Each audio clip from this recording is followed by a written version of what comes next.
O peso do silêncio. O céu ainda estava escuro sobre as estepes do Cazaquistão quando Valentina Tereshkova entrou na cápsula Vostok 6. Do lado de fora, o metal frio do foguete respirava vapor sob a pressão do oxigênio líquido, um ruído constante que parecia o bater de um coração metálico ansioso. Lá dentro, o silêncio era interrompido apenas pelo chiado do rádio e pelos instrumentos que piscavam em tons de verde e âmbar. Valentina tinha 26 anos. Naquele momento, ela não era apenas uma cosmonauta. Era uma mulher prestes a atravessar uma fronteira que muitos, inclusive dentro do alto comando soviético, duvidavam que deveria ser cruzada por alguém como ela. Décadas depois, seu nome é repetido como um marco histórico, uma estátua de bronze na memória coletiva, mas raramente como uma história humana vibrante. Quem foi de fato a mulher por trás do visor de vidro? O que precisou ser escondido, sacrificado ou silenciado para que aquele momento existisse? Há fotos oficiais, sorrisos ensaiados e medalhas de ouro. Mas há também decisões tomadas sob uma pressão esmagadora, falhas que quase a condenaram ao vácuo, e um preço pessoal que as manchetes da época jamais ousariam imprimir. Valentina não foi apenas um símbolo lançado ao cosmos. Foi uma pessoa de carne e osso, com medos reais e escolhas impossíveis. Se você estivesse naquele assento, sabendo que sua vida era apenas um detalhe em um jogo político global, você ainda diria, sim? A verdadeira história começa agora, camada por camada, muito antes do foguete deixar o solo. O tabuleiro de ferro. O mundo que pariu a trajetória de Valentina era um lugar dividido por muros e ideologias. Estávamos no auge da Guerra Fria. Cada parafuso apertado em um laboratório e cada quilômetro alcançado na atmosfera carregavam um peso simbólico imenso. Estados Unidos e União Soviética não lutavam apenas por território, lutavam pela alma e pela mente da humanidade. O espaço havia se tornado o altar dessa disputa religiosa pela tecnologia.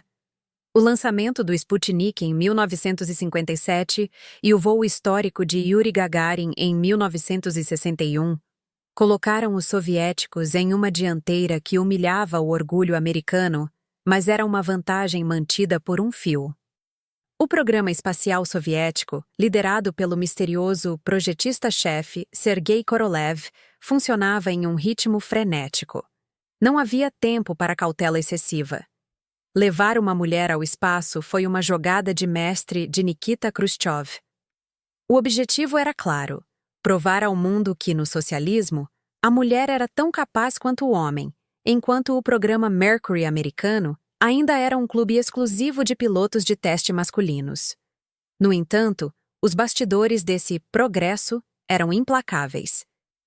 Falhas técnicas eram tratadas como segredos de Estado, riscos de morte eram normalizados e os indivíduos eram vistos como componentes biológicos de uma máquina estatal.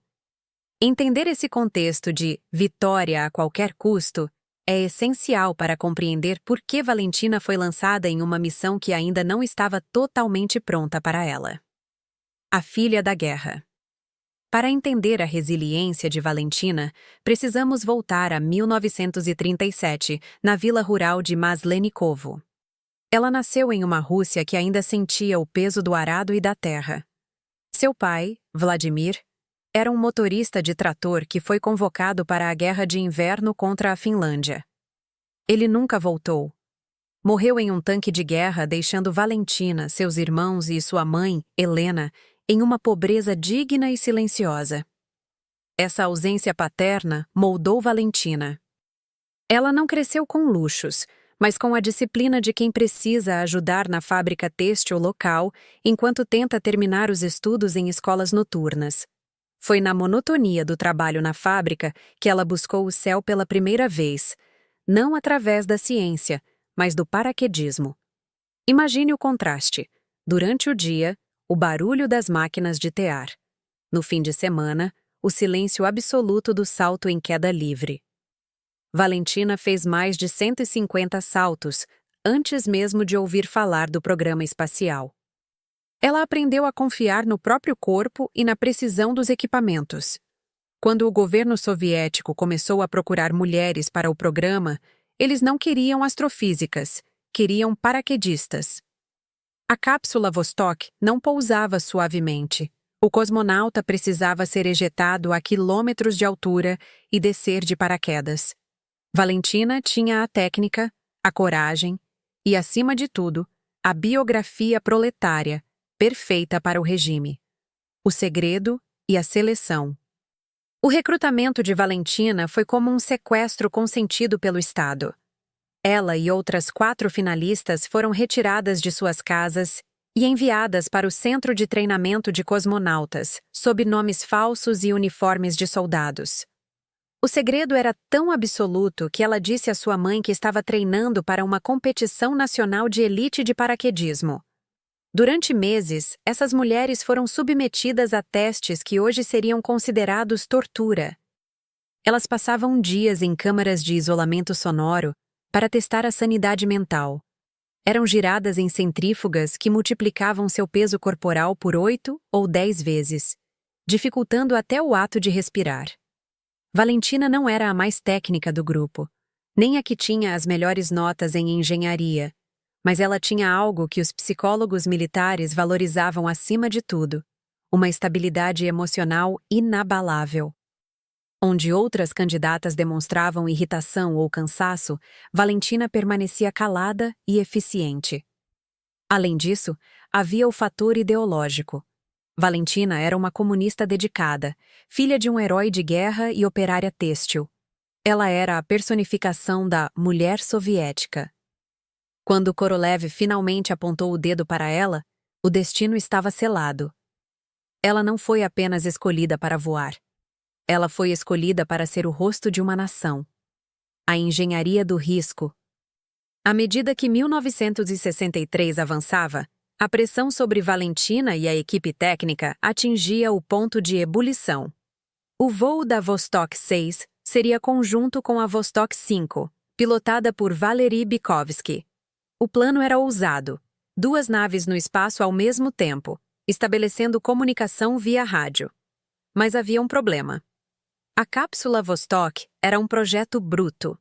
O espaço interno era tão reduzido que Valentina mal conseguia esticar os braços. Tudo havia sido projetado para o corpo masculino médio da época. O traje espacial, o sistema de alimentação e até o dispositivo de coleta de urina precisaram ser adaptados às pressas, de forma rudimentar, para a anatomia feminina. Valentina passava horas em simuladores sufocantes, enfrentando falhas hipotéticas que variavam de incêndios à perda de pressurização. O isolamento era total. Ela não tinha um mentor. Gagarin era o ídolo distante, e as outras candidatas eram agora apenas sombras do que poderiam ter sido. Houve um cansaço físico que Valentina só admitiria décadas depois. Mas, no relatório oficial, ela sempre escrevia: pronta para cumprir a tarefa do partido. No dia do lançamento, ela foi levada à base de Baikonur. Ao olhar para o topo daquele foguete de 30 metros, ela sabia que suas chances de retorno não eram de 100%. Mas o medo era um luxo que ela não podia se dar. 3 dias no abismo. O lançamento ocorreu em 16 de junho de 1963. Sob o codinome Chaika, Gaivota, a voz de Valentina ecoou pelo controle em solo.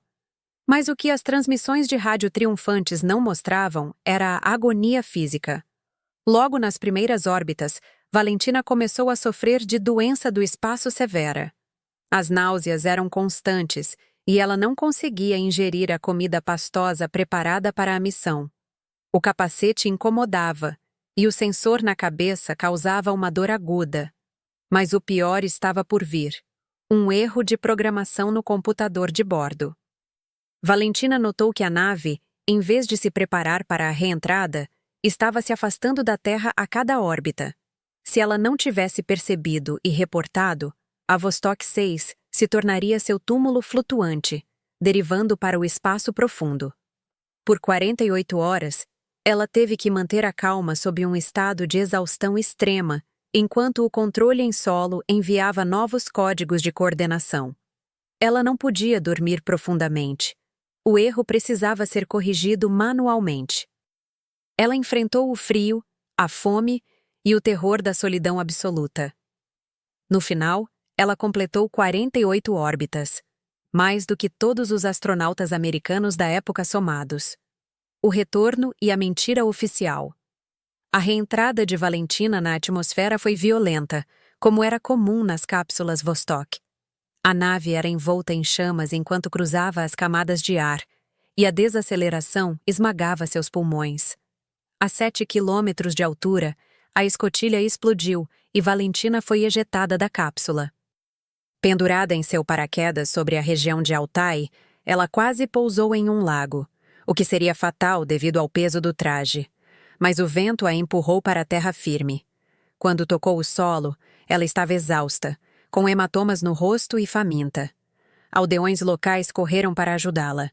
Ela, quebrando todos os protocolos médicos, aceitou comida local e até deu sua comida de cosmonauta para eles em troca. Quando os oficiais chegaram, ficaram furiosos. Ela havia alterado as condições dos testes biológicos. Mas isso não importava para a propaganda. O mundo recebeu a imagem de uma Valentina radiante, descendo da nave como uma deusa. O erro de navegação que quase a matou foi apagado dos registros e ela foi proibida de falar sobre isso por 30 anos. A gaivota havia pousado, mas sua voz agora pertencia ao Estado. A gaiola de ouro. Após o voo, a vida de Valentina nunca mais foi sua. Ela foi transformada em uma embaixadora itinerante da ideologia soviética. Viajou o mundo, conheceu reis, rainhas e presidentes. Mas o que ela realmente queria era continuar sua carreira como cosmonauta. Ela pediu para treinar para novas missões, quem sabe ir à Lua. A resposta foi um não frio e definitivo. O governo soviético não queria arriscar a morte de seu maior símbolo feminino. Valentina tornou-se valiosa demais para voar. Enquanto seus colegas homens continuavam a explorar o cosmos, ela foi empurrada para cargos administrativos e políticos. Sua vida pessoal também foi usada como teatro. Seu casamento com o cosmonauta Andrian Nikolaev foi celebrado com pompa e a presença de Khrushchev. Mas muitos dizem que foi uma união incentivada por interesses científicos e políticos. O primeiro casal do espaço. O divórcio, anos depois, foi um escândalo que ela precisou gerenciar com a mesma frieza com que gerenciou a pane na Vostok 6. Ela era uma heroína, mas uma heroína que não tinha permissão para ter vontades próprias. O silêncio das sucessoras. Talvez o dado mais chocante sobre o legado de Valentina seja o tempo que levou para outra mulher seguir seus passos. Se o voo de 1963 era para ser o início de uma era de igualdade, a realidade foi um balde de água fria. A União Soviética só enviaria outra mulher ao espaço, Svetlana Savitskaya, em 1982, quase 20 anos depois. Isso revela que o feito de Valentina foi tratado mais como uma anomalia estatística do que como uma mudança de política.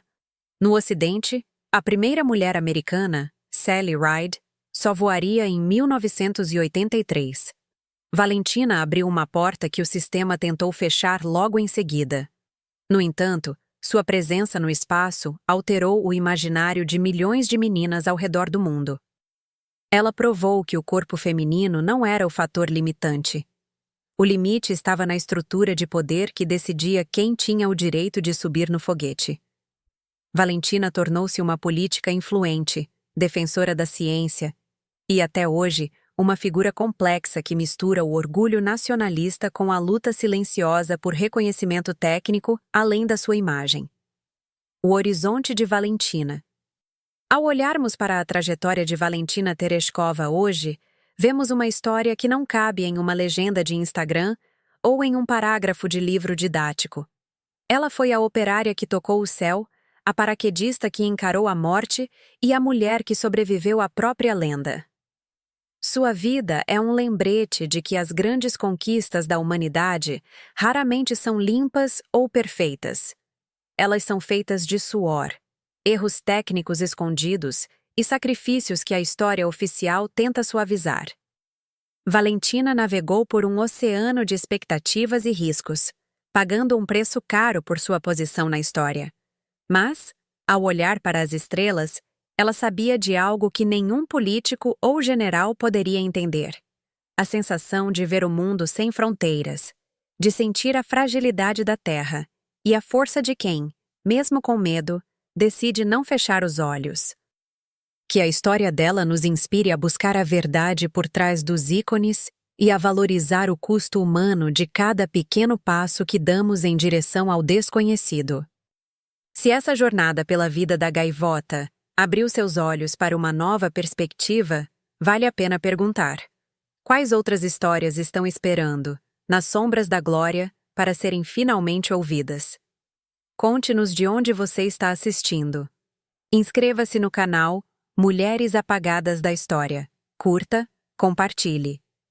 Afinal, compartilhar é a única forma de mantermos as histórias vivas.